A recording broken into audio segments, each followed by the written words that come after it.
এক ছেলে আসসালামু আলাইকুম বন্ধুরা, ভিডিওটা দেখেন, কথাগুলো শুনেন, গুরুত্বপূর্ণ কথা বলেছে। বাবাকে একটা সাইকেল দাও। বাবা ছিল স্কুল মাস্টার। তো বাবা স্কুল মাস্টার, তার বেতন কি? সে কিভাবে সাইকেল কিনে দিবে? কিনে দেয় না। ছেলেও নাসুর বান্দা, সাইকেল চাই, কিনে দেয় না। একবার ছেলে বাবাকে বলল, বাবা আমাকে সাইকেলটা কিনে দাও না। বাবা রাগ করলেন, আরেকবার সাইকেল চাইবি তাহলে পিটাম, তুই আমাকে বিরক্ত করতেছিস।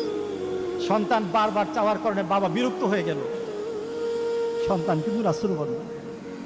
সন্তান বাবার দিকে তাকিয়ে করুণ সুরে কাঁদতে কাঁদতে বলল, বাবা তুমি আমাকে মারবা? তুমি ছাড়া আমি কার কাছে চাইবো বলো? তুমি ছাড়া তো আমার আর চাওয়ার জায়গা নাই। তুমি আমার আব্বা, এছাড়া আমি কার কাছে চাইবো?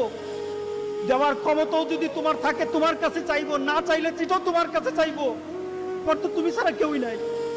বাবার সাথে সাথে ছেলেটাকে